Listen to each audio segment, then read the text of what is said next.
Olá, rebeldes do Brasil e do mundo! Eu sou o Thiago André Monteiro, @vulgutan, seu influenciador analógico, e você está ouvindo o Eu Livro Podcast.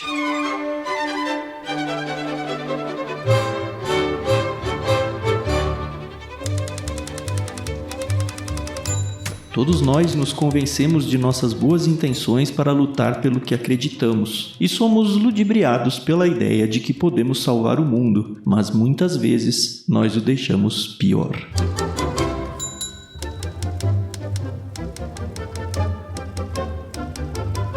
Eu estou aqui com a Luísa Zagonel, que muitos de vocês já conhecem, e ela, sendo uma das apoiadoras do Ictus, tem a prerrogativa de escolher leituras coletivas lá no Discord, e ela propôs há alguns meses uma leitura de um livro chamado As Andorinhas de um Continente em Chamas, de uma tal de Gabriela Fernandes, que pessoalmente eu nunca tinha ouvido falar, e falei, vamos ler, né?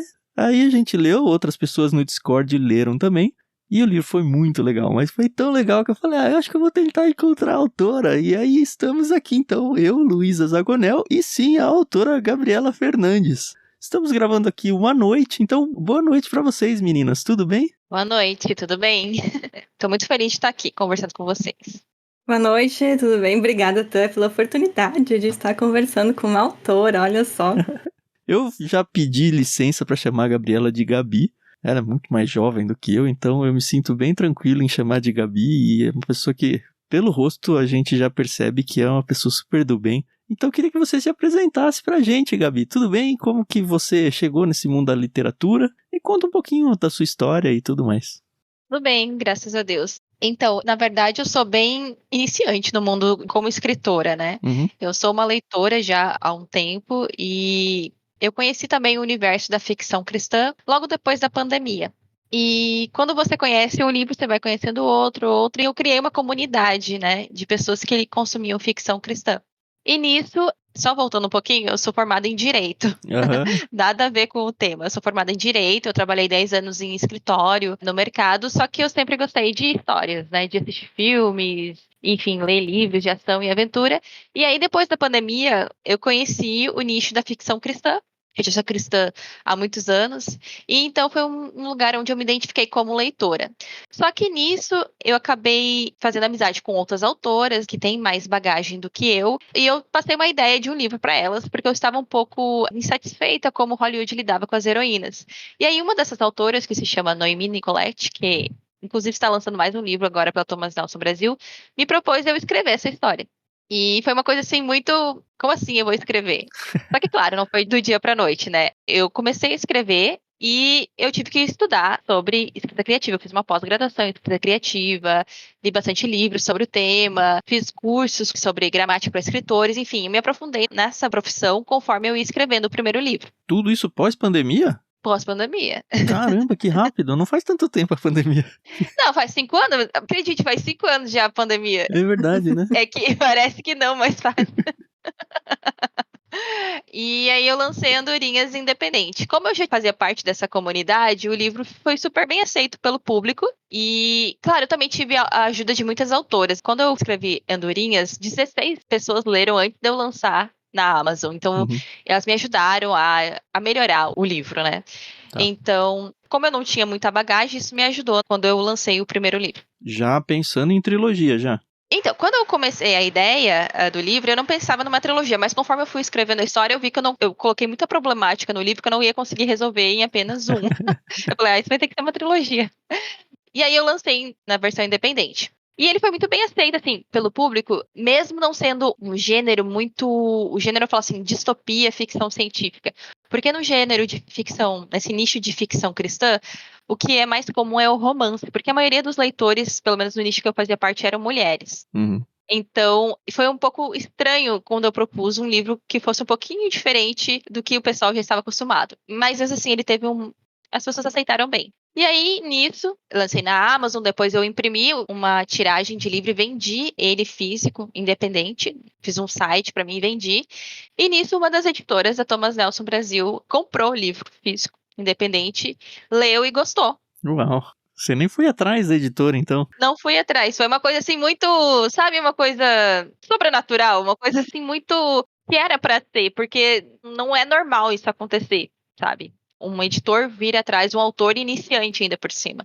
E aí ela gostou e quis publicar a trilogia. E agora eu já lancei o segundo, né? No caso, o segundo eu escrevi, aí eu já tive o apoio da editora, né? Os profissionais da editora. E foi mais ou menos isso. Eu resumi bem, assim, mas foi mais ou menos assim que eu cheguei até aqui. Mas, assim, foi uma coisa assim, contando, realmente parece uma coisa muito rápida. E até eu me surpreendo, mas eu creio que era pra ser assim. Quando a gente organizou a leitura coletiva no Discord, a Luísa já mandou até foto da capa, acho que da primeira edição independente. Foi essa que você comprou, Luísa? Na verdade, quando eu comprei era a capa antiga, né? Com aquele, tipo uma fumaça, assim, né? Na capa e meio... umas cores meio aquarela, assim. Sim. Aí depois mudou, né? Quando você fez a publicação ainda independente, mas física, você mudou a capa, né? Então o Kindle atualizou. Então hoje o meu Kindle tem a capa que é muito parecida com a da Thomas Nelson, né? Muda só alguns pequenos detalhes. Foi o que eu achei muito legal deles de manterem, porque a capa tava linda, né? E eles mantiveram a ilustração, né? Uhum. Mas sim, quando eu adquiri a primeira vez, era a capa bem antiga. Eu botei uma foto dela ali no Discord pro pessoal ver que não conhecia. Foi bem. Quando eu lancei, assim, sem muita expectativa, lancei independente e, assim, foi bem aceito, né? Graças a Deus. Mas foi essa capa, assim. Só que, assim, eu gosto dessa capa. Foi feita por uma artista à mão, ela pintou à mão. Só que ela era muito comercial, sabe? Essa capa. E aí eu acabei mudando, quando eu imprimi a versão física, eu acabei mudando para uma versão mais comercial. E a Thomas gostou também e quis manter, só mudou algumas coisinhas assim de designer, né? Mas a ilustração eles mantiveram. Uhum. Então aí eu entrei na leitura porque a Luísa estava claramente, muito empolgada, né? Outras pessoas entraram também, tem todo o histórico dessa euforia aí dentro do Discord. E logo que eu comecei a leitura, foi interessante, né? Eu vou até ler o post que eu coloquei, porque eu queria que você, como autora, reagisse a esse meu comentário para falar, não, Tan, esse negócio tem nada a ver, ou, putz, você sacou totalmente. Eu falei assim, eu comecei a leitura ontem. Passei para dizer, sem saber muito da história ainda, 4 referências que o livro me lembra. Talvez a Gabriela Fernandes goste de saber. 1. Star Wars. Isso para mim ficou muito claro. 2. Duna, que eu nem gostei, tá? Eu parei no meio. Mas eu percebi alguma coisa ali do ambiente. 3. Um filme chamado Tropas Estelares. Eu nem sei se você conhece ele. E aí eu pus aqui entre parênteses principalmente a parte em que os ex-colegas de tempos de academia se reencontram em patentes diferentes. E 4. Se o tal Logos for um livro, e eu chuto que será, eu estava no começo do livro, né? Tem chance de seguir o mesmo plot do filme O Livro de Eli, que é sensacional e tem o Denzel Washington como protagonista. E aí, enfim, a gente continuou, tem várias outras conversas adiante, mas eu queria que você me respondesse essa aqui é meio que uma pergunta de fã. Sim, começando com Star Wars. Na verdade, vou agora explicar melhor o processo, né, porque eu resumi bastante. Eu fiquei muito obcecada por Star Wars quando lançou a última trilogia. Eu já tinha assistido a prequel, né, quando eu era adolescente.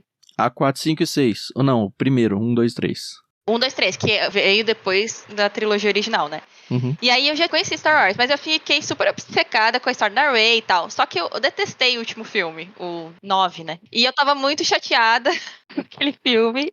E assim, em geral, como Hollywood lidava com as heroínas, sabe? As heroínas, elas hoje em dia, elas salvam o mundo. E é só isso, sabe? Não parece que é como se fosse suficiente pra ser uma boa personagem. Ela é uma mulher que luta. E é isso. Uhum. Sabe? E aí, geralmente ela fica sozinha porque não precisa mais de relacionamento amoroso, esse tipo de coisa. E isso, se você prestar atenção, a maioria dos blockbusters hoje em dia estão assim. Uhum. Verdade. Então, quando eu tive a ideia do plot principal, que eu não vou dizer que acho que esse é o maior spoiler, a não ser que você queira que eu fale. Mas sabe, o plot twist principal? Ou do tipo da última linha do livro, você tá falando ou não? Não, Não, o capítulo 8. o capítulo 8. Ah, não, tudo bem. Não, acho que dá pra falar, assim, do casamento, você tá falando ali? Isso. Quando eu pensei nesse plot aí, foi pensando assim, e se eu fizesse um filme de Star Wars? Como seria? E foi mais... A minha ideia foi assim, eu ia fazer 2 Jedi que não poderiam se casar, o Jedi não pode casar, né? Uhum. E só que eles eram casados escondidos. Eu falei assim, se eu fizesse um filme Star Wars, eu faria assim. E fica com essa ideia assim na cabeça. Eu nunca pensei em escrever, eu só tive essa ideia se eu fosse escrever um filme. Só que depois eu fui assistindo outros filmes e eu fui me incomodando a forma como as pessoas tratavam o casamento, debochando, assim, da instituição. Eu falei assim, e se eu criasse uma distopia em que o casamento um mundo distópico que fosse contra o casamento e 2 personagens que tivessem que lutar contra esse sistema. E aí veio a ideia que eu tinha se eu criasse um filme de Star Wars. Então eu meio que misturei isso pra ter a ideia principal do livro. Tá. Então Star Wars, sim, foi uma grande referência. Na verdade, foi um dos motivos pra eu escrever a história. E Duna. Então, aí o que aconteceu? Quando eu tava escrevendo o livro, eu percebi, poxa, esse livro, ele é um livro de ficção científica, distopia, então eu preciso ler livros nessa temática pra me ajudar a criar esse universo. Então, um dos livros que eu li foi Duna. Estudo mesmo, né? Como estudo, não que eu fosse copiar o livro, até porque eu não Sim, acho que eu sim. peguei nenhum plot, Referências, né? mas como referência, né? Porque é um clássico, então você tem que ir na fonte, né? Então eu li Duna, li Jogos Vorazes, depois eu li 1989, e recentemente eu li Fundação. Então eu comecei a ler vários livros nessa temática como referência mesmo, né? Uhum. Como estudo para criar o universo. Então não é que eles, assim, inspiraram, me ajudaram a criar o universo, digamos assim, Duna. Certo. O outro que você falou, Tropa Estelar, isso? Tropas Estelares, é um filme mais antigo. Então, esse filme eu lembro que eu gostava muito de assistir, tipo, assistia no SBT, que passava Isso assim, aí. à noite. É. Mas assim, eu não me lembro conscientemente de pegar referências, mas eu acho que todos os filmes de ação que tinha romance que eu assisti na minha vida, de alguma forma me ajudou na hora de escrever, sabe? Esse filme virou meio cult. Não sei se você sabe disso, mas ele é meio que considerado algo importante em algum contexto. Sim, mas eu assistia quando passava, assim, direto na TV aberta, eu me lembro que eu assistia e eu gostava bastante. Uhum. Mas, assim, não foi nada consciente. Mas, assim, depois eu também assisti os novos, eu já tinha assistido, mas eu reassisti os novos Jornada das Estrelas, que não é Star Wars, é Jornada das Estrelas, os novos também, pra pegar algumas referências, assim, pra me ajudar a construir o universo mesmo. Então, eu acho que, de alguma forma, tudo que eu consumo desse gênero me ajudou na hora de construir o universo. Uhum. E o último, você falou do livro de Eli. Também não fiz nada consciente, assim. Depois que alguém me falou assim, puxa, quando eu li o seu livro, me lembrou do livro de Eli. E eu já tinha assistido também. Ah, já não é só eu, então. Mas não foi nada assim consciente, eu vou fazer igual o filme. Na verdade, eu nem pensei nisso. Eu pensei só assim, quando eu tava falando sobre o Logos, eu pensei que eu queria que fosse algo que fosse Deus, mas que ele fosse materializado naquele mundo de alguma forma. Uhum. Como a Bíblia é no nosso mundo, né? Certo. Uma materialização de algo que é maior do que aquilo. Mas não foi pensando diretamente no filme. Mas muitas pessoas fizeram essa comparação também. Quer perguntar alguma coisa aí, Luísa? Você tá tão quietinha. Tô deixando vocês ao explicar aí, né, as suas teorias. Dá pra ver que o Tan é um leitor bem atento, né? Porque ele conseguiu pegar aí várias coisas. E ainda, então, pensando nessa questão de referências e coisas assim, eu vi que me parece que tu é bem atenta aos nomes que você dá pros personagens. Personagens e lugares, inclusive muitos nomes bíblicos ali, que às vezes nem são tão conhecidos, mas se a gente pesquisa, né, acha eles na Bíblia e tem significados. Aí eu queria, de repente, se pudesse falar pra gente como é que é a tua escolha, assim, desses nomes. Olha, escolher nome é a parte que eu menos gosto, sabia? Porque eu acho muito difícil. Porque além de ter um significado, tem que ser um nome forte, assim, que faça, sabe? Um nome que você pronuncie e fale assim, esse nome, ele tem uma personalidade. Então, assim, a Kelaia e o Zion, a Kelaia, na verdade, não é bíblico, embora ele tenha um significado hebraico também, mas é porque ele tinha um significado que era guerreira donzela, sabe? Uhum. Então, que eu acho que combinava com o personagem que eu queria escrever. O Zion já é um nome bíblico, né? Que é Sião em hebraico. Que tem um nome forte também. E que eu achava que, não que ele seja exatamente o significado do nome, seja o personagem, mas que ele passasse esse impacto que o nome traz. Uhum. Aí o vilão realmente já foi mais, que é o Moloch, né? Realmente ele tem ali um significado, porque, eu não gosto de dar tantos detalhes, mas nas entrelinhas você vê que ele tem ali essa questão ele pega crianças pra fenda, né? Eu deixo isso nas entrelinhas, e também tem uma coisa esquisita ali, eu deixei ali nada gráfico, mas eu deixei ali a entender que ele é também um pedófilo, uma coisa assim, sabe? Uhum. Então, a ideia era isso, que ele fosse um tragador de crianças pra ideologia dele, entendeu? Então tem a ver com o nome, realmente. E aí os lugares também, eu procurei lugares que vai acontecer uma coisa ruim, tem um nome ali envolvendo lágrimas, sofrimento, então eu busquei ali referências à Bíblia, justamente para esses fãs, assim, mais atentos ao cristianismo, entender mesmo e ver que tem um significado a mais por trás. Vai colocando camadas na história, né? Sim, eu acho que vai saindo só daquele plot principal e vai deixando a literatura mais madura. Eu, pelo menos, achei bem interessante esse tipo de coisa. Sim. Mas a gente tá falando, e pode ser que muita gente que tá ouvindo não tem a menor ideia do livro, né? É. A gente ainda vai entrar meio que na história, porque a ideia do programa é um pouco, sim, reagir à leitura que a gente fez. Mas eu acho que num primeiro momento, cabe sim uma sinopse, vamos dizer assim, do livro. E seria legal, Gabi, se você desse essa sinopse, porque, enfim, saiu tudo da sua cabeça. Nossa, mas sabe que eu sou bem ruim nessa parte de sinopse, porque é uma coisa tão grande que eu fico, como que eu vou resumir meu livro, sabe? Mas praticamente, nós começamos com a Kelaia, né, que é a personagem principal. O livro já começa com ela ali numa cena que você não entende no momento que tá acontecendo, mas ela tá ali numa emboscada e ela ouve falar de algo que pode mudar a guerra, que se chama Lopus. E aí, voltando para dar um contexto, a história se passa em outro planeta, em basicamente um continente que está dividido por duas facções. E começa já no meio dessa guerra, a história. Então, a Kelaia vê esse artefato, ela não sabe se é um artefato, o que é de Logos, e ela vai atrás, porque, na verdade, ela se deixa ser capturada porque ela quer saber o que é aquilo. Uhum. E aí, nisso, ela é resgatada por alguém que ela não queria ser resgatada, por alguém que ela não queria, né, que estivesse ali. Mas no fim, os dois têm que trabalhar juntos numa missão que pode mudar os rumos da guerra. Certo. Só que conforme essa missão acontece, ela vai descobrindo segredos, né, sobre ela mesma, sobre a guerra, e isso pode mudar a forma como ela enxerga tudo.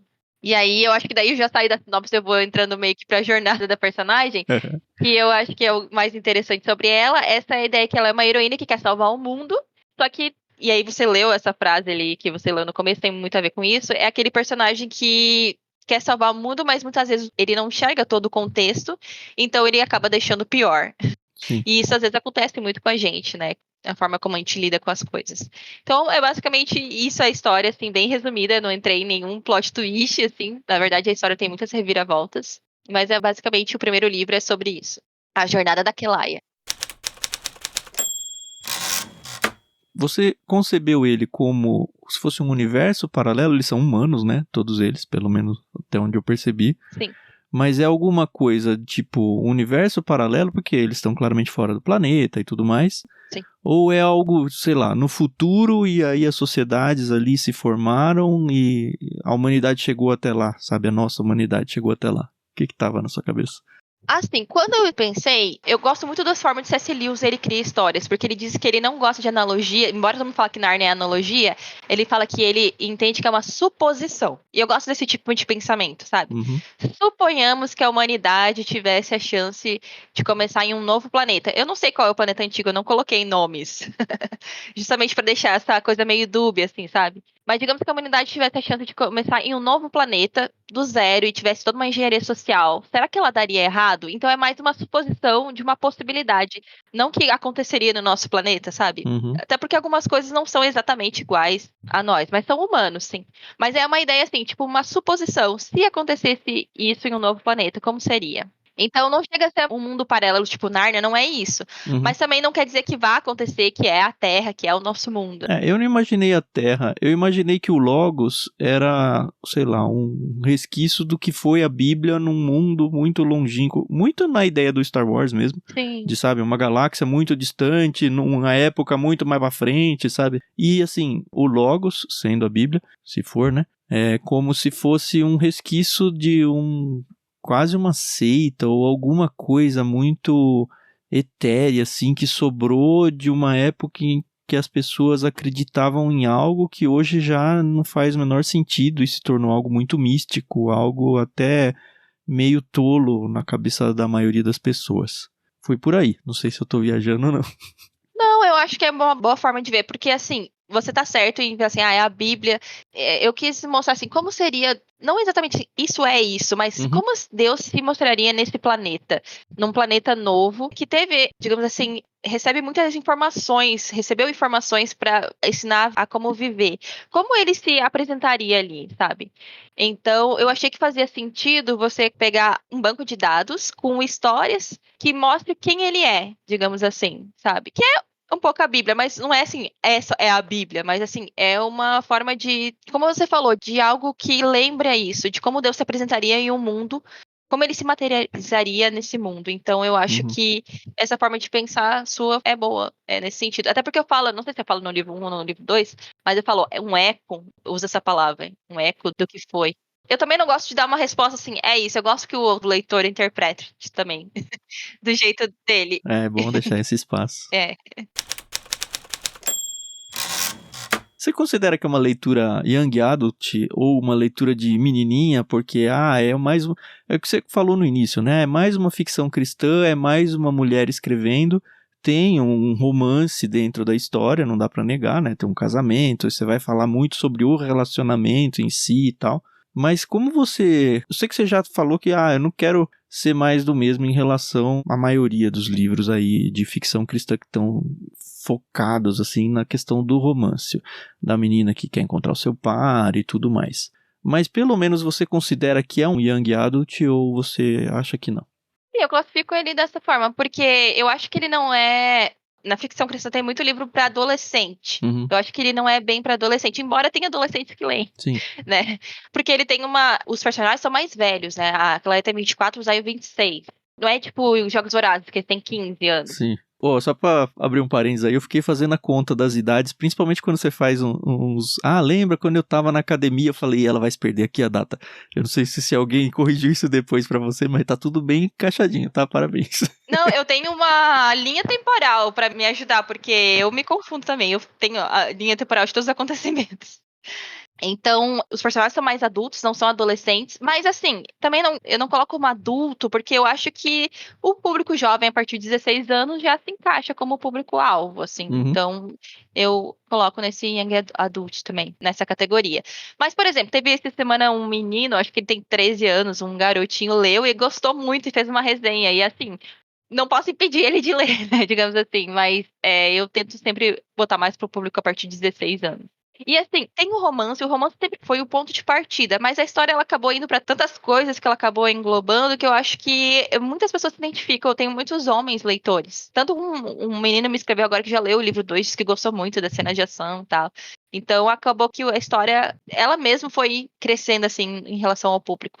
Como vai chamar esse livro 2? Os Pardais do Velho Mundo. A ideia dessa de você trocar as andorinhas por pardais, você já tem o título do terceiro também? Ela vai manter, não? Não tenho. Eu ia perguntar também se ela já sabe qual é o pássaro do terceiro livro. Não sei, porque na verdade, o tanto Andorinhas como Pardais, eu escolhi o título conforme quando eu ia escrevendo, porque tem que fazer sentido na história. Sim, e foi legal. A Luísa acho que mandou achei tão bom quando a gente descobre o motivo do título do livro, né, Luísa? Uhum. Assim, eu gosto quando a história meio que vai me encaminhando pra aquilo, sabe? Tanto Andorinhas como Pardais foi assim. Os dois, eu coloquei, óbvio, pássaros ali, mas a metáfora ali, ela meio que foi surgindo, então eu falei, esse é o título. Mas claro, vai ser também pássaro. Mas eu gosto, assim, de quando tá escrevendo, a coisa tem que fazer sentido, não é eu que quero, não, posso eu, assim, eu vi um pássaro aqui, eu que vou colocar esse pássaro na história, assim. Eu gosto quando a metáfora, ela surge, assim, dentro da história. E aconteceu isso tanto com Andorinhas como Pardais, e eu espero que o 3 aconteça também. Pardais eu não li ainda, né? Mas Andorinhas faz muito sentido, realmente, assim, quando aparece, né? Você chega naquela parte do livro que você diz, nossa, o título faz todo sentido. Não, e assim, o título foi uma das últimas coisas que eu escolhi. E aí eu li, eu falei, tem que ser uma coisa de impacto. E aí eu li essa parte da... Eu já tinha escrito a cena daquela metáfora que a Dara faz com os pássaros e tal. E aí eu falei, nossa, eu tenho que usar isso pro título. Então foi a história que criou o título, entendeu? Não foi eu que peguei o título e criei a história em cima dele. Então eu gosto quando acontece isso.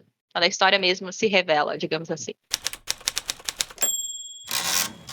O personagem que tá na capa dos Pardais do Velho Mundo é o Zion, não? É o Zion. É que passou assim, eu mudei um pouco o visual deles, porque eu gosto quando acontece isso nos filmes, geralmente. Quando vai pro número 2, volume 2, os personagens mudam um pouco o visual, porque mostra um pouquinho que eles mudaram por dentro, digamos assim, sabe? Sim. Remete uma mudança que aconteceu neles. Então, passou um tempinho, digamos assim, desde que eu descrevo a aparência deles, passou um tempo, né? Então, eu mudei um pouquinho o cabelo dele, cabelo dela, do Tai, que eu acho que é legal, assim, quando muda um pouco o visual. Mas a história, ela pega exatamente onde parou o último. Passa algumas semanas, porque eles estão no navio. Isso, mais ou menos, nave lá, sei lá. É um navio, é. Então eles estão viajando e assim, eu não coloco assim qual que é a distância, eu faço isso propositalmente, justamente pra não dar problema depois, tipo assim, se der algum furo, mas eu não coloco qual é a distância de um lugar pro outro, mas só que eles estão meses, semanas viajando. Mas pega dali, eles estão lá indo no navio e a história vai recomeçar dali. Sim, isso. Mas mesmo no primeiro livro tem uma passagem, assim, de tempo, né? De quando eles são descritos bem no comecinho até o final do livro. Sim. né, dá pra ter uma mudança na aparência deles já do início pro final, né, do primeiro livro. Sim. Eu quero falar um pouquinho da Kelaya. Ela me aparece no livro, eu até fiquei pensando, nossa, será que ela tem, tipo, super força ou alguma coisa assim? Porque ela é muito hábil na luta, né? E quando, acho que é uma das primeiras cenas lá, quando ela descobre a existência do Logos, tem, eu acho que era alguma patente alta do navio, na nave ou navio, não me lembro, onde ela entra lá, que é uma nave inimiga lá, e aí parece que a pessoa que luta com ela tem uma força sobrenatural. Ficou meio, cara, o que aconteceu aqui? Aquela pessoa sai da história, né? Muito no estilo Obi-Wan, assim, do primeiro filme, que, sei lá, eu fiquei meio na dúvida se ela matou, se a pessoa se entregou. Você fala aquele navio da missão, você tá falando? É, não logo no na primeira início. cena. É, eu não lembro quanto tempo demorou pra chegar a isso. Mas é num navio quando eles estão na missão, né? É isso que você tá Eles dizendo? entram, rola várias pessoas lutando ali e tudo mais, e aí ela vai na cabine principal ali e luta com um personagem. É, na missão, né, quando, na verdade, querem que ela seja morta por esse cara, né, porque ninguém consegue derrotar ele. É, mas o cara tá muito acima de todo mundo, né? Dá a impressão que ele tem uma super força ali. Ele tá muito acima porque tem alguma coisa nele É. que é diferente. Tem. Então, quando eu escrevi isso, eu queria deixar uma coisa assim. Até a Dara fala sobre isso. Se existe o Logos, existe um poder sobrenatural oposto a ele. Eu não dou nomes tal, mas eu deixo ali que o mal existe. Além dos personagens, existe um mal na história. A minha ideia no começo era só isso mesmo: colocar que existe um poder maligno, além das pessoas. As pessoas são más, mas existe um poder opositor. Só que daí, quando eu fui o segundo, eu falei, não, mas eu preciso explicar por que aconteceu isso com essa pessoa. Né? E no 2, isso vai estar bem explicado. Ah, Na legal. verdade, é um dos principais plots do 2, é sobre isso. Eu tenho uma outra mania e eu faço com qualquer leitura minha, tá? Conforme os personagens vão aparecendo no livro, sempre que aparece o nome de algum, eu circulo na página. Porque é certeza que se ele não é desenvolvido imediatamente, sei lá, 10 capítulos depois aparece e eu como leitor falo, eu já li esse nome, onde é que foi? E aí como eu circulei no livro, eu volto rápido, é aqui, aí eu volto na apresentação do personagem. Tem uma parte sua onde ela é capturada, enfim, você percebe que ela tá participando lá dessa navio aí, e tem uma galera trabalhando lá. E você se preocupa em dar nome, explicar o que cada um faz e tal.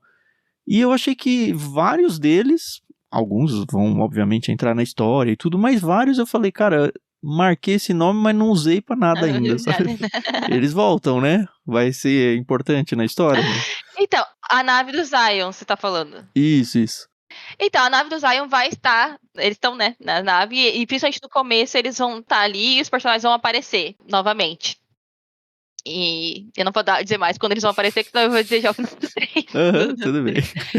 Mas tem alguns personagens que eu quis, assim, é complicado quando você também, é uma coisa assim também que eu fui nomeando, eu falei assim, eu preciso usar esse personagem, mas ao mesmo tempo, você usar todo mundo ao mesmo tempo é muita gente, né? É muita gente e pode acabar um atrapalhar o outro. Mas eu tentei, pelo menos no início, que eles estão todos juntos ali, dar um ou outro aparecer ali, porque eles vão ter uma missão ali, vai ter uma coisa ali que eles vão ter que fazer. Então eles vão ali aparecer. Mas, claro, eu não vou conseguir desenvolver todos eles. Não. Mas é que você fala, tem o fulano que é o enfermeiro, tem o outro que é do TI, sabe? Tem o outro que é não sei de que área. E aí... Eles vão aparecer. Bom. Mas assim, isso eu também depois fiquei pensando, nossa, eu nomeei muita gente, né? Mas eu vou ter que usar o que eu consigo usar aqui. Mas a minha ideia era justamente mostrar que eles são uma equipe, sabe, bem orgânica, que o Zion é um capitão de uma equipe bem diferente do resto da Fenda, que é tudo meio cada um por si. Uhum. Ele tem uma equipe bem que funciona muito bem. E aí, tipo, igual o Star Trek, tem um médico, tem cada um faz uma coisa. E aí, assim, no livro 2 eu tento pelo menos parecer mais um pouquinho cada um deles ali pra. Justamente pra, como você falou, pra eles não ficar uma coisa assim, ele apareceu e nunca mais apareceu de novo, né? Uhum. Mais ou menos isso. Você mencionou a Fenda aí, são 2 grupos, né, antagonistas na história. Sim. E qual que era o nome do outro? Risa, uma coisa interessante, quando eu fiz agora da Thomas, pra Thomas, uma das coisas que eles mudaram foi, em vez de ter a Risa, como eu botei na versão independente, é o Risa agora. Eu não sei se você leu os 2, você percebeu isso. Percebeu que teve essa mudança? Porque eu botei o nome Agora eu não lembro de cabeça, mas eu coloquei o nome, então ficou pro masculino. Então é o Risa e a Fenda agora. Tá, explica um pouquinho o que são esses dois grupos aí. Então, a Risa, ela, assim, antigamente existia a República. A República foi o primeiro governo que teve naquele planeta. Só que começou a ter várias crises, a população a passar fome, desse continente, a população a passar fome, então começaram algumas revoltas, né? Vários grupos começaram a se revoltar contra isso. A Fenda digamos assim, teve várias revoltas no passado, e aí a Fenda é como se fosse um agrupamento desses grupos que se revoltaram e cresceu e ficou forte. Então foi o maior grupo opositor e ela tomou parte do território do continente.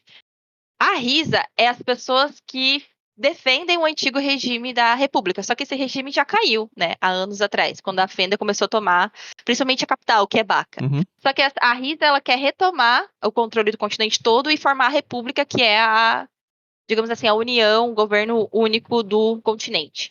O continente, ele tá um pouco dividido agora, né? A parte é da Risa, a parte é meio neutro, e parte é o Risa, parte da Fenda, e parte ali meio neutro. Só que daí a gente percebe que não existe um pouco neutralidade, né?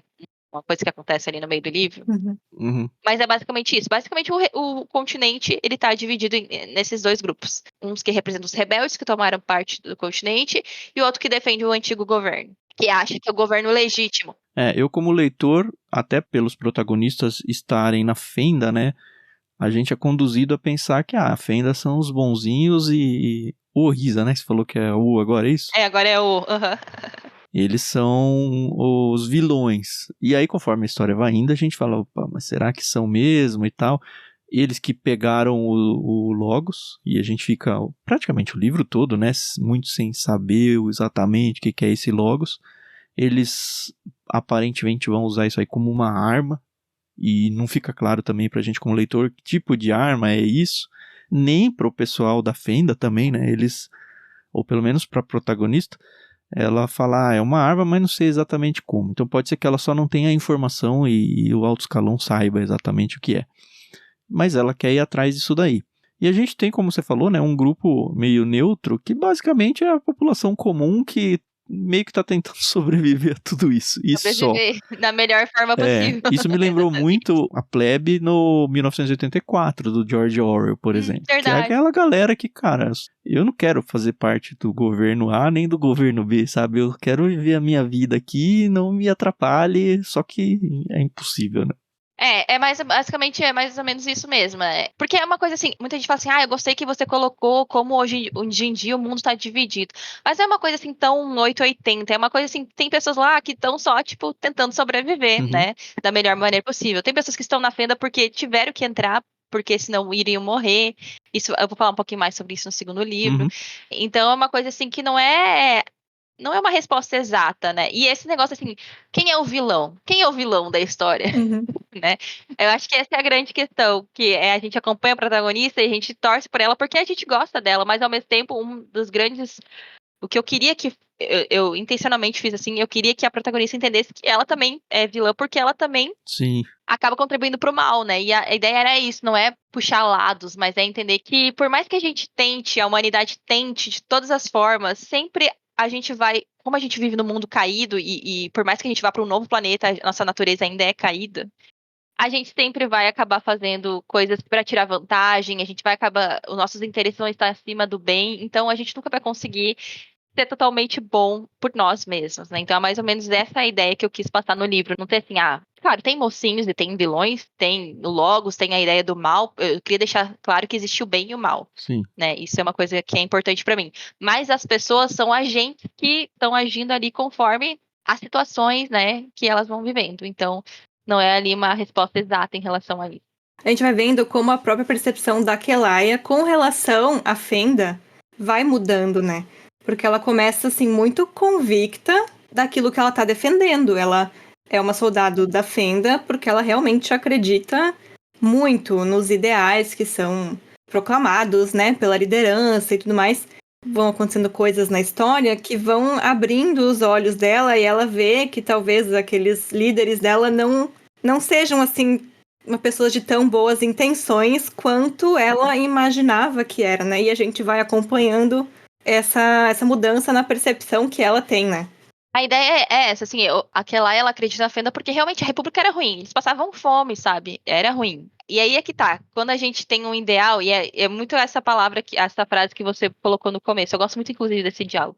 Você tem um ideal e você quer fazer o bem, mas, sabe, existe uma linha muito tênue, sabe? Entre eu botar os meus interesses acima do bem, na verdade, porque a minha natureza é caída, né? Uhum. E ainda mais quando se transforma em institucional, político, né? Então é uma coisa bem complexa. Então, a Fenda acabou cometendo coisas horríveis também, né? E ela fez parte disso. Só que ela, na consciência dela, isso não acusava porque ela achava que era para um bem maior, que era a revolução, que um dia eles iam alcançar a paz, a justiça. Mas aí que tá, se custou tudo aquilo que ela fez, valeria a pena. Então, eu acho que é essa a ideia de que a grande jornada daquela é descobrir a própria culpa dela, entender que ela é uma pecadora, digamos assim, e que ela precisa de algo além dela para Uhum, que na verdade ela não é boa, ela precisa de algo além dela Uhum. para se tornar boa, digamos assim. uhum. E ela, inclusive, só percebe isso em diálogo com pessoas que conseguem ver o que ela não vê, né? Que é a Dara maravilhosa, A Dari. que consegue, assim, aos poucos, né? Porque não adianta bater de frente com a Kelaia, ela vai estar certa no pensamento dela, né? Não vai. A Dara tem que ir lá, tipo, ir largando as pérolas dela, assim, maravilhosas, bem aos poucos, pra Kelaia ir refletindo e aos poucos ir enxergando além, né? Porque ela tem uma mentalidade bem fechada no início de eu quero acreditar nisso, eu preciso, tipo, pra minha vida fazer sentido, eu tenho muito que acreditar nisso aqui. Porque se eu deixar de acreditar nisso, o que acontece comigo, né? Sim, porque ela colocou todas as fichas nela nessas duas, tanto na questão do casamento como na questão do ideal político, todas as fichas dela foi nisso, todos os esforços dela foi para ter sucesso nisso. E aí quando ela se viu que os dois ruíram, é como se ela Tivesse chão, né? tivesse chão. E a ideia, uma questão também daquela é que, como ela nasceu num regime político fechado, por mais que ela ia nos lugares neutros, ela tinha muito aquela visão daquele regime, sabe? Ela não conseguia ter outra visão Uhum. ideológica. E a Dara meio que teve esse mesmo processo que ela, só que um pouco diferente há anos atrás. E também por ela ser mais experiente, ela já conheceu o Logos, né? Então ela ali tem, tipo, um papel de mestre, digamos assim, né? Na história, né? O mestre. Aí entra o Obi-Wan, Isso. o Luke Skywalker mais velho é a Dara, digamos assim. É alguém que já errou no passado. Ela é do Risa, né? Ela vem dessa Ela era do coisa. Riz. O que pra Kelaia seria um absurdo, né? Mas é interessante ver que, num certo sentido, as duas passaram pela mesma coisa, em épocas diferentes. Uhum. E a Kelaia, ela vem com aquele ímpeto adolescente barra jovem, onde tudo na minha vida é certo, todas as minhas certezas são a única verdade e tudo mais. E esse amadurecimento que vem pra nós pela própria idade, sabe? Porque um dia chegam os boletos pra gente pagar e a gente começa a questionar aquilo que a gente sempre teve certeza absoluta e de repente não é tanto assim. Uhum. E aquela aí, ela também, em certo ponto, ela é bem hipócrita, porque ela acredita na Fenda, mas a primeira coisa que ela faz é que ela é casada, que ela não deveria. Sim. Então, a primeira coisa, ela já quebra uma regra, mas ela acha que não tem problema. Quando ela vai pro refúgio, ela sai do lugar de onde que a Fenda comanda, então nem ela suporta ficar naquele lugar, entendeu? Então, existe várias contradições dela que foi proposital justamente porque a gente é assim, a gente é meio hipócrita em algumas vezes, Uhum. né? A gente acredita em uma coisa, só que vive outra, assim, o ser humano em geral, né?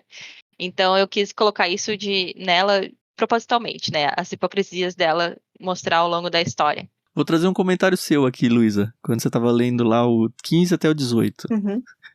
Você falou, deu vontade de dizer pra Kelaia, amiga, respira fundo, toma um copo d'água, senta aqui, vamos conversar. Mas pra que dar uma oportunidade pro marido se explicar se dá pra simplesmente ir embora emburrada? Ela tem muito desse Aham. estilo feminino, né? Afinal de contas, é uma mulher, né? Não, mas eu acho que assim, a Kelaia, o que foi, na verdade, o Zion foi a questão, na verdade, ela odiou ser enganada, ela odiou Sim. ser, tipo assim, Uhum. eles estão me usando, a Fenda tá me usando, tipo assim, tá usando ele, um homem, porque ela tem um pouco disso, não sei se vocês percebem, no começo, ela, por mais que ela é casada com ele, ela ainda tem aquela disputa com ele que ela tinha desde quando eles eram da academia. Sim. Porque ela acha que ela tem que ser a melhor. Porque ele, querendo ou não, ele é. Por mais que ela seja a melhor no sentido físico, a direção gosta dele, né? Uhum. Nesse sentido. Então ela tem essa ideia de que ela quer ser melhor que ele. E aí, quando ela descobre que a Fenda tá enganando ela com ele, é como se o orgulho dela né, o orgulho de ser a melhor fosse ferido. Então isso foi a gota d'água. Mas, por exemplo, o que aconteceu no Vale, que ela viu, que eles fizeram, aquilo ali também chocou bastante Uhum. ela. Então, foi só o estopim, digamos assim. Mas ela tá totalmente enganada nisso, né? Porque, pelo menos eu, como leitor, percebi o Zion Sim, muito na ideia de preservar ela, de cuidar dela, até na questão do casamento que ela tanto falou pra ele, você é culpada e tudo. sim, Ele tava sempre pensando mais nela do que nele mesmo, né? sim. E essa rixa também é tudo da cabeça dela. Aparentemente ele não tem nada, nunca teve, sabe? Então, a Kelai tem muito essa obsessão de que ela quer ser o melhor, porque ela acha que ela, por ser mulher, ela tem desvantagem. Mas o Zay não tá preocupado com isso, porque ele ama ela, e ele nem gosta, assim... É. Eu acho que ficou claro nele, porque ele não gosta da Fenda, né? Sim. Uhum. Ele só tá lá, né? Desde o início. Ele não é que ele teve essa conversão de ideias como Exatamente. teve a Zelai. Sim. Então, e agora no livro 2 vai ser muito focado nele, e aí vai ter flashback e a gente vai entender isso. Por que ele não gosta da Fenda? Por que ele tava lá, entendeu? Então, qual é o objetivo dele? Que também tem um objetivo, assim, que aparentemente é bom, mas ainda é um pouco errado, assim, ele não tem uma... Não vou dar spoiler pra vocês. Não, mas eu acho que no primeiro já dá umas ideias, né? Ele meio que caiu lá e não queria estar lá, desde o início. Uhum. Tá lá. Isso eu vou bater bem, mas assim, ele tem um objetivo também. Só que também não tá bem alinhado com o que é certo. Mas assim, o livro 2 é bastante focado nele, né? Nesse sentido. Também, de entender melhor ele. O 3 já tem planos? Ou pelo menos a história tá mais desenhada, não? Desenhado. A ideia do 3 é que daí eu teria que dar spoiler do 2, mas é tipo. O 3 é a finalização, então eu tenho que ir fundo na guerra, né? Não, mas você já sabe pra onde vai o esqueleto, pelo menos. Sim, sim. E tem um compromisso da Thomas Nelson pra lançar até... Ou não? Não, eu não tenho, graças a Deus, mas. Mas a minha ideia é não demorar tanto, né? Olha, eu demorei 4 anos pra lançar o 2, porque eu lancei a primeira vez em 2000. Acho que era quase 2022, por aí, final de 2021, a primeira versão. Aí depois eu lancei o físico e aí depois relançou pela Thomas Nelson. Então demorou, quem leu o primeiro esperou muito tempo. Mas claro que o 3 não vai demorar tanto, porque... Mas da hora que a Thomas falou, Gabi, vamos começar a escrever o 2 até você entregar pra eles, foi o quê? Não, eu já tinha escrito quando eu assinei o contrato 2. O primeiro... Porque eu assinei o contrato, deixa eu ver que a gente tá em 2025. Foi no final de 2023 que eu assinei o contrato. Uhum. E eu já tinha escrito, o primeiro manuscrito do 2 eu ia lançar independente, só que eu tava grávida nesse momento. Eu tava assim, com barrigão. E aí eu tava até pensando, meu Deus, o que eu vou fazer? Porque eu não vou poder conseguir fazer a logística de vender o livro físico, porque é bastante desgastante, né? Porque você faz tudo, você tem que vender, enviar pra pessoa, ir no correio, bem escrever, fazer o marketing, é muito difícil. Um bebê não ia conseguir fazer. E quando a Thomas entrou em contato comigo, eu tava, tipo, não sabendo muito o que eu ia fazer. Eu ia lançar só na Amazon. Mas eu já tinha o esqueleto, eu já tinha a primeira versão manuscrito dele escrito já, quando eu assinei. Uhum. Aí eles só fizeram um trabalho de edição e praticamente não mexeu Aí nada. eu deixei 6 meses parado, porque eu acho que é importante pra uma história ela ficar 6 meses, a gente tomar distância dela. E aí eu editei umas 2 vezes, aí mandei pra ele e aí eles editaram também. Uhum. Foi mais ou menos esse processo. E você tem ideia da tiragem que foi vendida depois que entrou pra Thomas, não? Eu acho que já vendeu uns 4.000 livros por aí, não sei. Cara, é um número muito bom pro Brasil, hein? Então, é uma coisa assim muito inédita, né? Tem livros aí, tipo, eu não sei se vocês conhecem Corajosa, que é mais adolescente. Já gravamos com ela, eu fazia o podcast da Mundo Cristão. Assim, o número delas chegou acho que 50 mil, alguma coisa louca assim, não foi? Eu acho que é o total dos produtos que elas lançaram, porque elas lançaram 2 livros e mais um, eu acho que já passou de 100 mil. Não, mas cara, 5 mil, 5 mil que você falou, não é? Eu acho que já foi isso aí, mais ou menos. Aí agora vai vir o 2, aí quanto mais 2 vai... Mas assim, é bastante, mas ainda é pouco. Uhum. Mas assim, você se apresenta como profissão, assim, você vai preencher um formulário, você põe escritora já, não? Gente, sabe que ontem... Não, eu não tenho essa coragem, você acredita?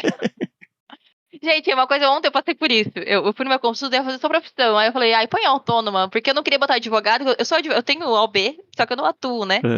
E eu não queria botar advogada porque eu não atuo, mas também eu fico, quando eu falo escritora, as pessoas ficam, escritora, acho muito diferente. Aí eu não quis chamar atenção, né? Eu falei, põe autônoma. Mas assim, eu fico meio sem graça mas de falar, o seu sonho sei lá. ser 100%. Você hoje é, né? Hoje eu estou... Assim, a renda da minha família não vem dos meus livros, né? Uhum. Mas hoje eu só sou escritora, não trabalho com mais nada. Nem tem como com a bebê, nem hoje em dia, nem tem como. Mas eu só trabalho com o livro mesmo. A ideia é virar a vida pra esse lado e ser escritora, se Deus permitir, até o fim da vida. É, sim.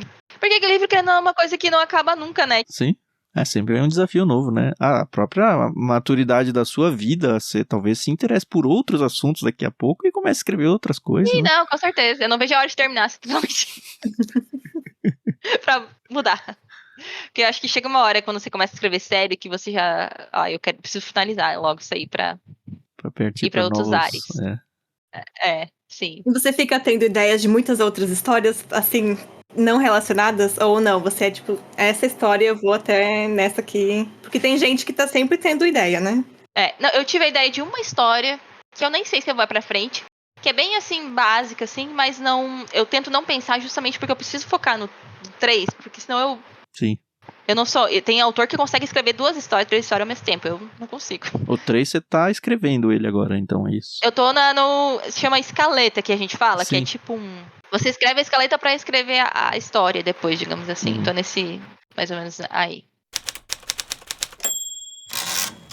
Eu quero, entrando já nos finalmente, porque a gente não vai dar muitos spoilers do livro, tá? A gente já falou até bastante coisa. Eu acho que se você, ouvinte, gostou da ideia, tem que ir atrás do livro, que é muito bom. Assim. Eu curti demais a leitura, eu sei que a Luísa também curtiu, mas eu quero ouvir um pouco de você, Gabi, a questão de colocar o cristianismo no livro. E eu vou falar algumas coisas aí, e aí você lida com esse pensamento aí do jeito que você achar melhor. Quando a gente fala de uma história que vai falar de alguma forma sobre religião, sobre Cristo, qualquer coisa, você tem algumas formas de fazer isso.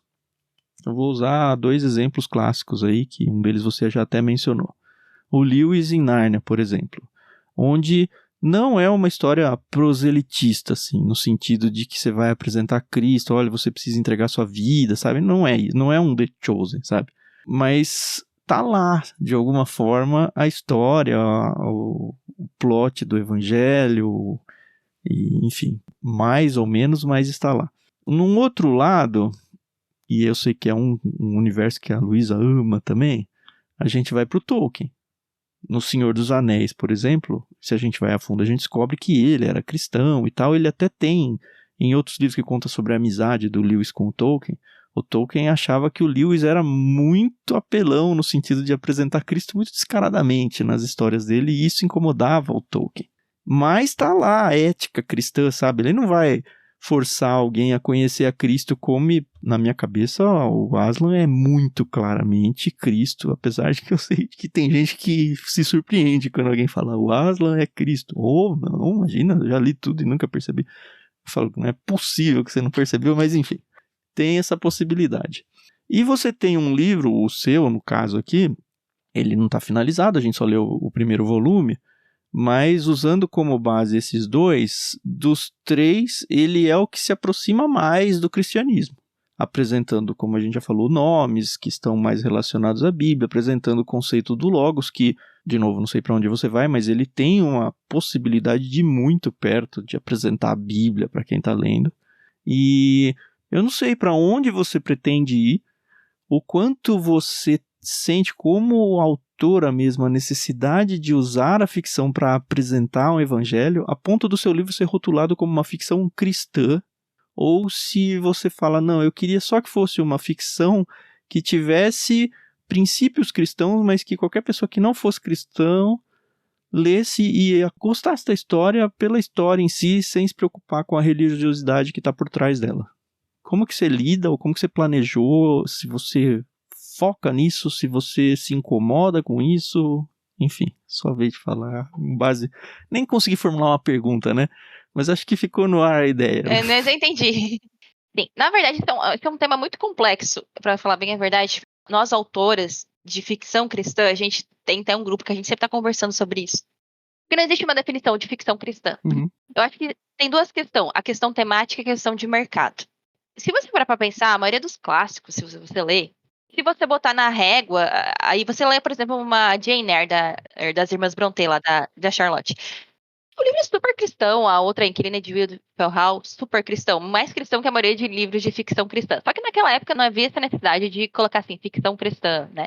Então você pega Crime e Castigo, como você falou, Tolkien.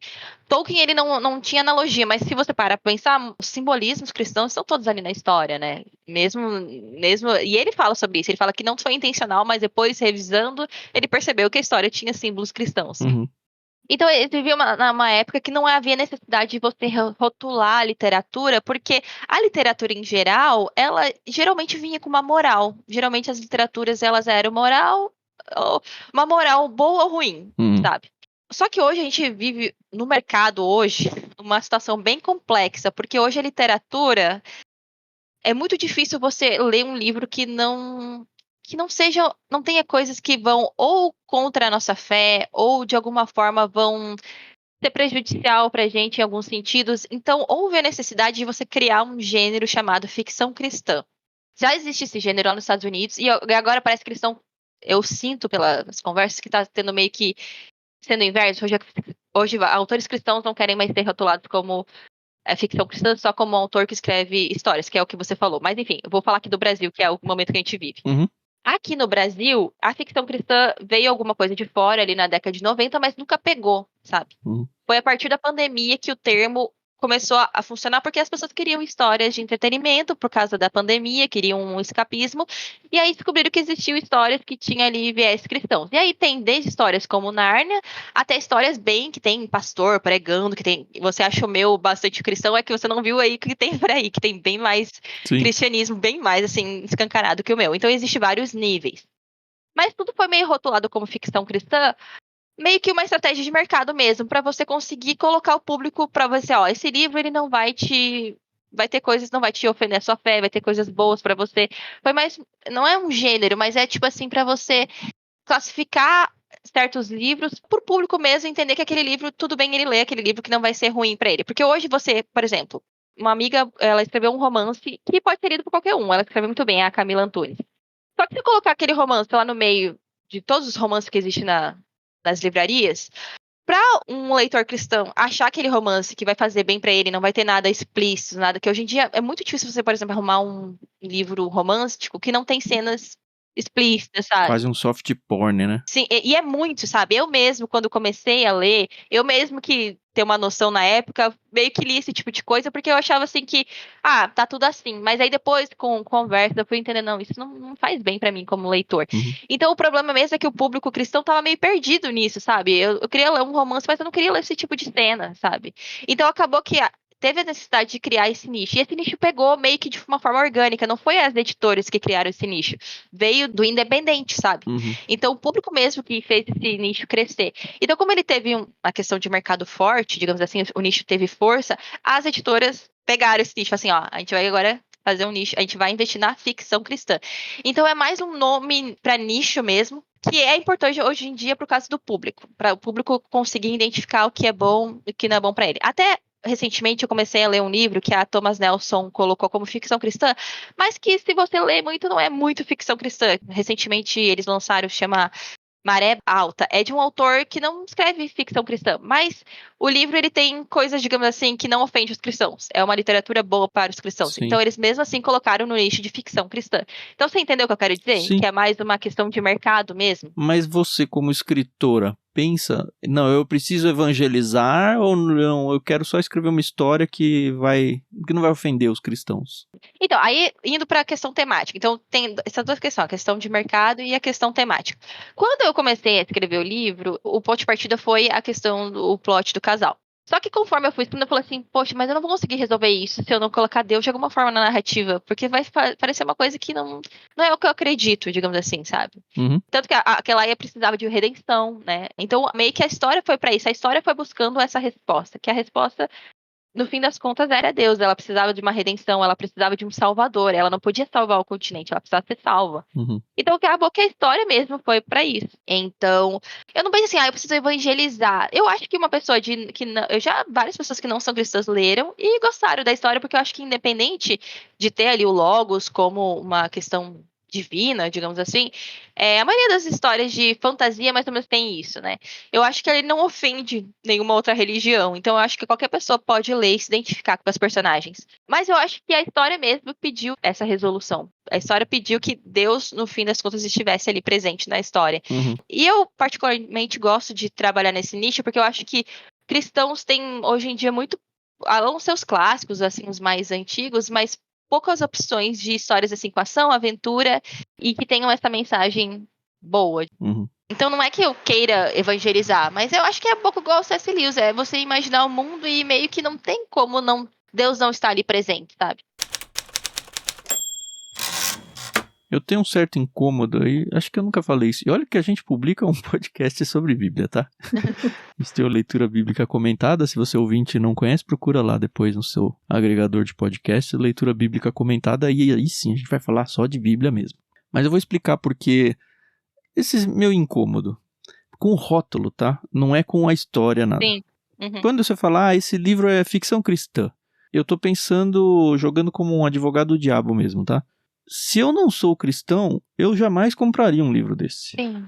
Porque eu vou achar, antes de ler, com todos os preconceitos possíveis, cara, não, esse livro vai me evangelizar. Uhum.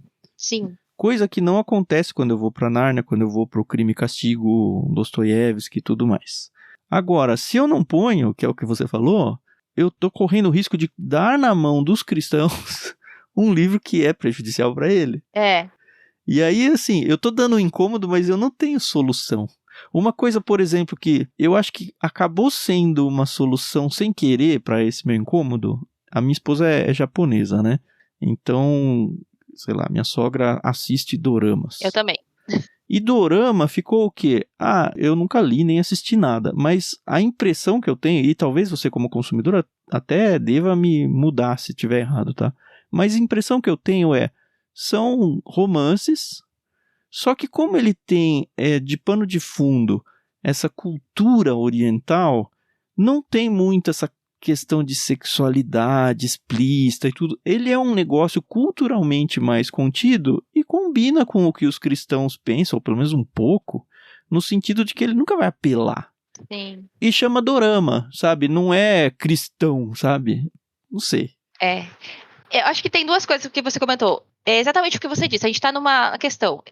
Eu, por exemplo, nas minhas redes sociais, eu faço materiais para não cristãos e para cristãos. Para o meu livro atingir os dois públicos. Sim. Mas como você falou, porque eu quero que uma pessoa não cristã tenha acesso ao meu livro, mas ao mesmo tempo eu quero que os cristãos saibam que existe um livro bom para eles. Então, é igual você falou, são duas problemáticas.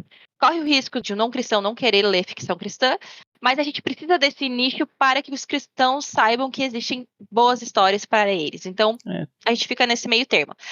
Em questão dos doramas, eu também assisto dorama. E não gosto de todos, né? Mas alguns eu assisto. Essa semana, inclusive, eu terminei um. E eu tava conversando muito com minhas amigas sobre ele, que se chama Se a Vida Te Der Tangerinas. Tá em sucesso na Netflix. Não sei se vocês assistiram. Não. Ou já ouviram falar. Ele é um dorama muito bom. E ele é um dorama que trata sobre a vida. Sobre a questão de que nem sempre a gente vai conseguir conquistar os nossos sonhos. É tipo assim, não é uma história que tem vilão. É tipo, como a vida é crua. Muitas vezes nós temos felicidades, outras vezes tristezas. É excelente a narrativa. Mas se você analisar bem, existe ali uma questão religiosa por trás, sim, porque na Coreia tem muitos cristãos, mas também existe uma outra religião, que eu não sei exatamente o nome, mas que acredita em reencarnação, várias coisas. E eles colocaram de uma forma bem sutil na narrativa isso. E aí eu até falei para minhas amigas... Que te incomodou. Não, aí que tá. Eu entendi que na narrativa fazia sentido, mas eu, como cristã, não acredito naquilo. Mas sabe que na narrativa ficou até bonita? E eu falei para minhas amigas, que são autoras, como que nós cristãos poderíamos fazer de uma forma exatamente assim? Porque a fé faz parte da nossa vida e ela vai estar presente nas nossas dores, no luto. Ela vai estar presente, é natural que esteja. Então é óbvio que a fé da cultura deles esteja presente na narrativa. E por que a gente não consegue, como cristão, também criar histórias assim? Que o cristianismo esteja presente de uma forma natural, que até uma pessoa que não é cristã não se incomode. Da mesma forma que, por mais que eu notei que eu não acredito naquilo, eu entendi que fazia parte da narrativa que aqueles ritos, aquelas crenças estivessem presentes. Então, é exatamente isso. É a gente conseguir... eu não sei se um dia a gente vai conseguir isso no Brasil, talvez sim. Não sei. Era aí que eu queria chegar. Porque a gente, como cristão, pode e deve produzir arte que vai sim, algumas vezes, falar num contexto mais explícito sobre um evangelismo, sobre, como você colocou no seu livro, a redenção de um personagem, sobre a cosmovisão cristã e tudo mais. Mas, de repente, ele vai querer escrever um livro sobre a vida, como você falou aí agora do Dorama, que tem tudo da cosmovisão cristã, o autor é cristão, ele não vai agredir a fé cristã, só que o livro não tem nada explícito de cristão. Sim.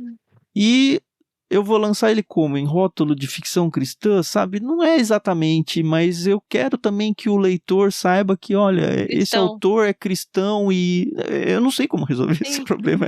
Esse é uma problemática. Então, como eu falei, a Thomas Nelson colocou tudo como ficção cristã, porque ela tem um público cristão e ela quer que esse público compre os livros, mesmo livros que não são exatamente evangelistas. Igual eu falei, esse livro Maré Alta, ele é de um autor, o mesmo autor que escreveu aquele livro Depois da Montanha, que até virou filme com o Idris Elba, não sei se vocês já viram. Também não. É um autor secular dos Estados Unidos. Só que a história, ela é uma história sobre tráfico de mulheres, uma pessoa que vai atrás, e aí tem um romance, e aí também ele tinha um amigo que era ex-padre, então ele tem algumas reflexões cristãs, mas a história não é uma ficção cristã. Então, legal. Mas eles colocaram como uma ficção cristã porque ela quer que o público cristão compre, entendeu? Mas o rótulo fica meio esquisito, não fica? Fica. Mas aí que tá. E aí quem tá acostumado com ficção cristã mais explícita, fica achando, ué, mas isso é ficção cristã? Mas ao mesmo tempo pra eles vale a pena. Então é uma questão de mercado mesmo que você tem que analisar. Sim, porque é uma literatura madura, né? É uma literatura boa para os cristãos. Isso. Entendeu? Mas é que não existe esse gênero bom para cristãos. Entendi, então. Aí que tá. Entendeu? E se você chamar uma de literatura boa para cristão, o não cristão não vai ler, porque tem o nome não vai cristão, ler também. mas deveria ler. Exatamente. Então é uma coisa complexa mesmo que a gente não tem. O que eu faço? Eu tento divulgar para os dois públicos. Eu faço material para o público cristão, para chamar atenção, e também para o público não cristão. O esquema é você fazer o nome Gabriela Fernandes ficar tão forte como um dia foi C.S. Lewis, e as pessoas comprarem por causa do nome da autora. E falar, se é ela que escreveu, então é bom. Mas sabe que tem uma autora que faz isso, que é a Francine Rivers? Não sei se você já ouviu falar. Só de nome, mas nunca li nada dela. Ela é autora do livro Amor de Redenção. Amor de Redenção é a ficção cristã mais famosa que existe, acho que no Brasil, porque ela veio pela Verso, que é uma editora secular, como romance, há, 20 anos atrás. Agora, recentemente, saiu o filme, tá até na Netflix. É um livro super cristão, porque é uma releitura da história de Oséias. Que legal. Super cristão, Deus até fala no livro. Mas ele é um livro tão bem escrito, ele é um livro, assim, um romance tão profundo, que até não cristãos amam, sabe? E compram os livros dela, porque independente de ser cristão, é um livro muito bem... Se você lê, é uma literatura muito boa. E até o filme que saiu agora, muitos não cristãos viram e gostaram muito também. Então, eu acho que é isso mesmo, é você fazer o nome. Então, a Francine hoje no Brasil, a Thomas tá lançando também ela, mas a Verus também lança, que é uma editora secular. E as pessoas gostam dela, mesmo que é super cristão, hein? Tem uma série dela que é Marca do Leão, que é é uma série bíblica, sabe? É super cristão, mas é muito bem escrito e ela tem muito nome, sabe? Acho que a gente só tá no começo de tudo. Eu acho que é... Como você falou, acabou de sair o rótulo Fricção Cristã e não tinha nada há 10, 20 anos atrás. E agora tem, e a gente ainda tá na adolescência disso tudo e isso vai amadurecer. E que legal saber que você tá junto aí, Gabi. Não eu acho que é tudo muito novo no Brasil. No Brasil é muito novo. Como eu falei, nos Estados Unidos é desde os anos 80, né? E eu acho que agora é lá que tá começando a reverter isso, sabe? Eu vejo muitos autores cristãos que não querem ser chamados de autores de ficção cristã. 30 anos depois, sabe? Mas eu acho que no Brasil agora é muito recente. Eu acho que o nicho teve força, ganhou força. Por isso que eles estão explorando, sabe?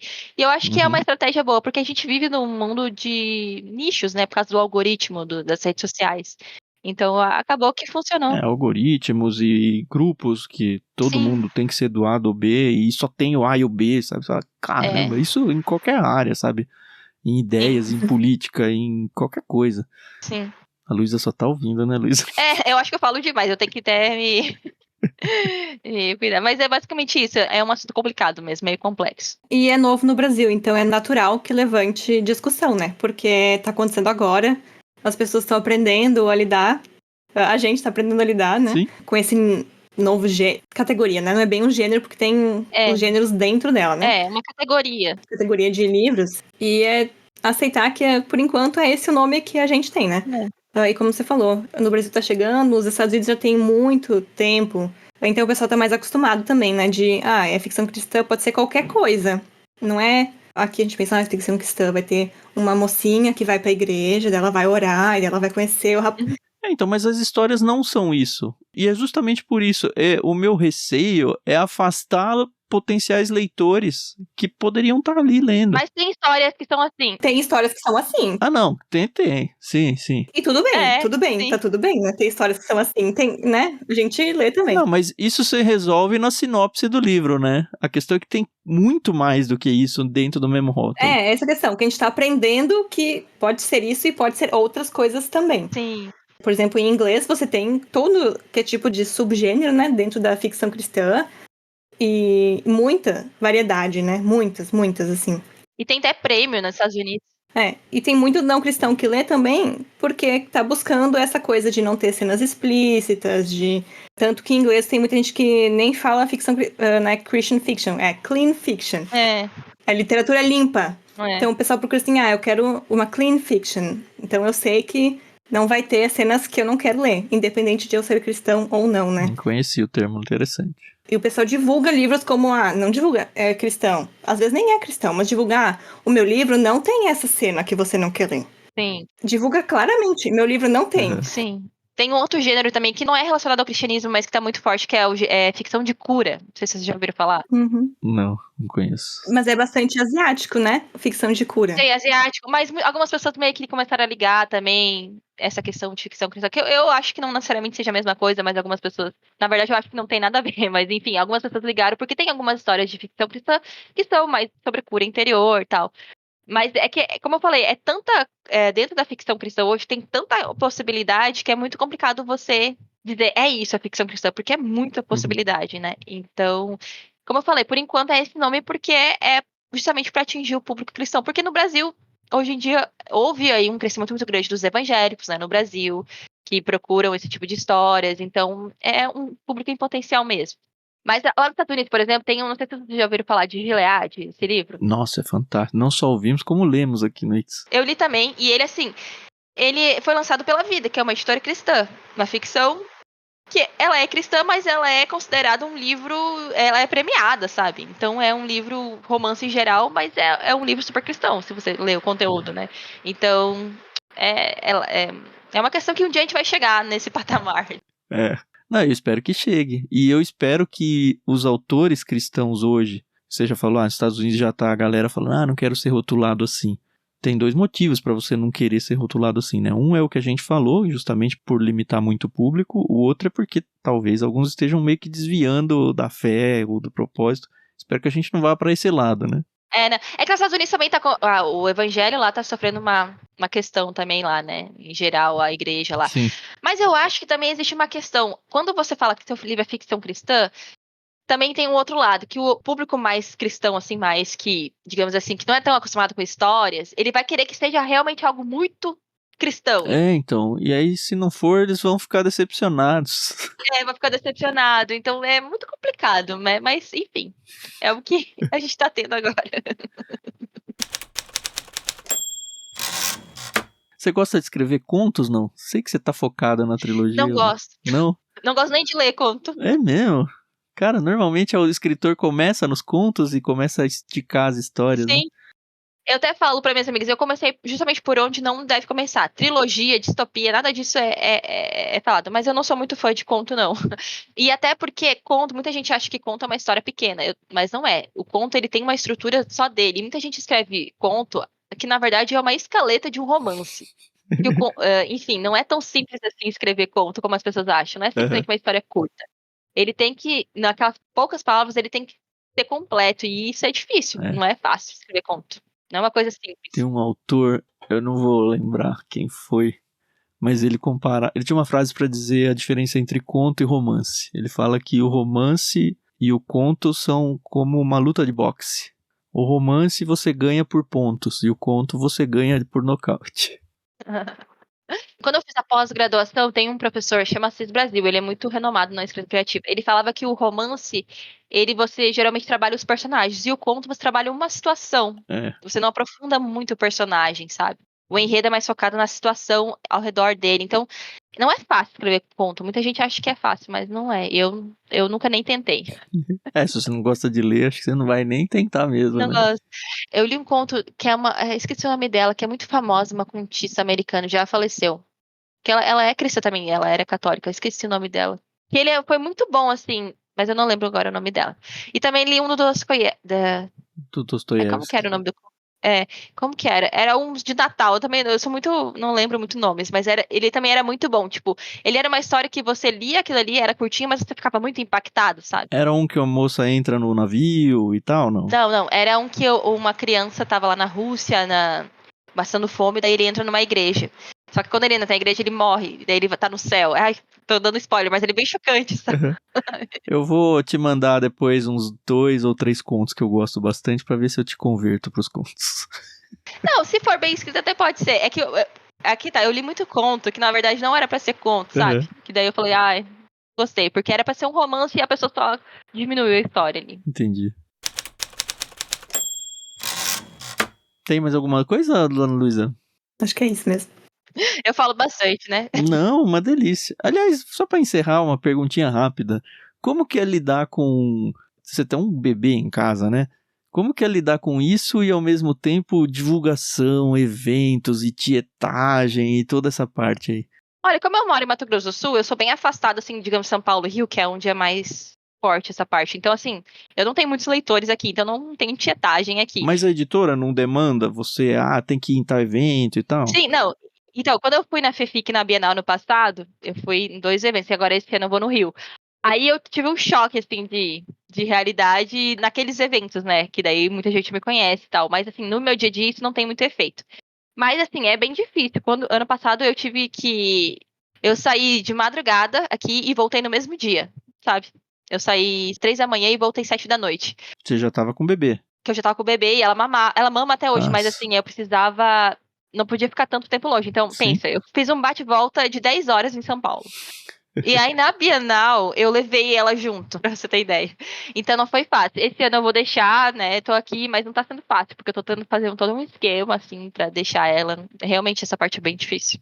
Você não gosta da fama, então. Assim, como eu falei, no meu dia a dia, não tenho esses efeitos. São esses eventos específicos que são bem complexos, assim.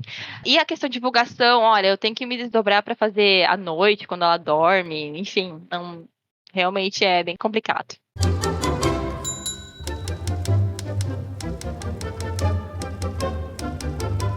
Muito bem. Conversamos bastante aqui com a Gabriela Fernandes. Como vocês já ouviram várias vezes, ela tem uma trilogia com 2 livros já lançados, né? O primeiro, As Andorinhas de um Continente em Chamas, lançado pela Thomas Nelson. O segundo também acabou de sair, fresquinho aí, Os Pardais do Velho Mundo. E o terceiro vai ter algum passarinho e algum lugar aí pra compor o título. Sabe que é uma coisa legal? No fim das contas, eu falei que a história meio que dá, mas no fim das contas tem aquele versículo, né? O pardal encontra o caso e as andorinhas ninho para si. Que, querendo ou não, casou com o versículo. E querendo ou não, a temática do livro 2 tem um pouco sobre isso também. Então, eu gosto de pensar que tem um significado também por trás disso. Eu, como leitor, a Luísa também, posso afirmar que eu gostei muito da história. Ela tá bem madura, tá bem interessante. Não parece nem de longe, assim, que é o seu primeiro livro.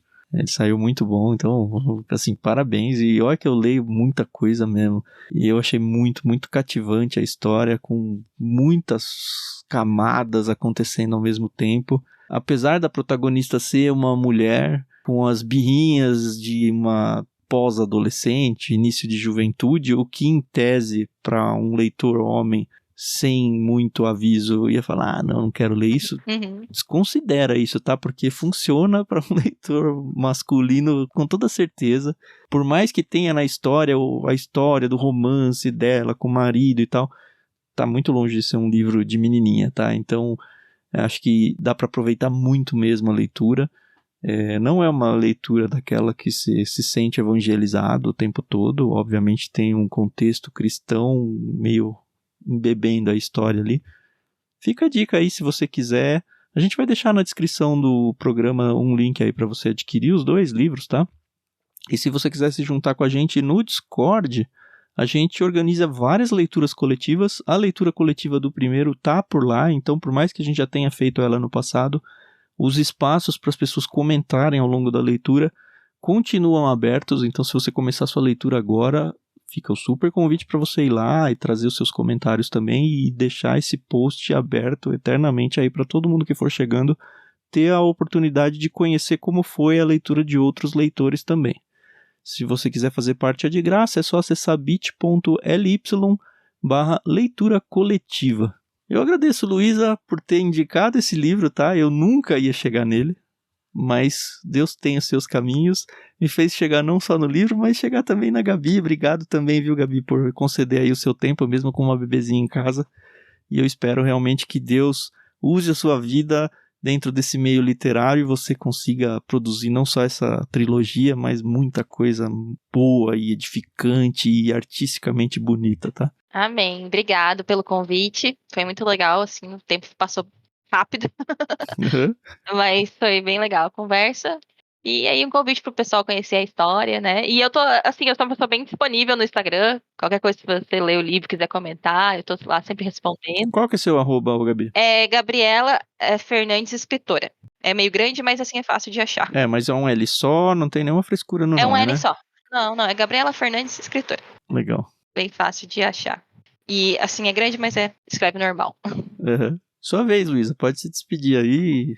Então, primeiro, obrigada, Tan, por aceitar aí o desafio da leitura coletiva junto comigo aí, topar de ler o livro junto. E também por oportunizar essa conversa com a Gabi aí pra gente, né? Ele que teve a ideia e me convidou e eu fiquei muito honrada. Então, obrigada, Gabi, por estar aqui com a gente também e contar um pouco mais do teu processo criativo também. Eu adoro saber um pouquinho como é que é a mente dos escritores, né? Que eu leio.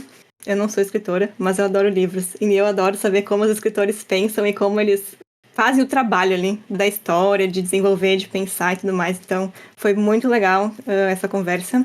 E o pessoal entrar no Discord, quem sabe, né? A gente não faz uma leitura dos Paradise aí mais pra frente, né? Por que não? Vamos ver. Beleza, então. Em algum momento a gente volta com mais um episódio aqui no Ictus Podcast sobre livros. A gente não tem uma frequência muito certinha, mas sempre que a gente tem a oportunidade de conversar com alguém legal, apresentar um livro bacana para vocês, a gente tá por aqui. Se você quiser acompanhar os nossos outros podcasts, tá tudo dentro de Ictus Podcast. Se escreve ICHTHUS. É um nome difícil aí, mas tem todo um significado por trás aí. Se você quiser pesquisar na internet, com certeza você vai gostar do significado. Talvez até uma ideia aí para um rótulo de estilo literário, quem sabe, né? Quem sabe um rótulo que pegue, né? É um jeito esquisito de escrever. As pessoas normalmente escrevem errado, colocam só um H e tem 2 no caminho aí. Mas, olha, ele tá escondido o cristianismo nele ali e... Enfim, pesquisa aí se você ficou curioso que você vai gostar, tá bom? Obrigado pela audiência aí e até a próxima. Tchau, tchau. Até mais. Tchau, tchau.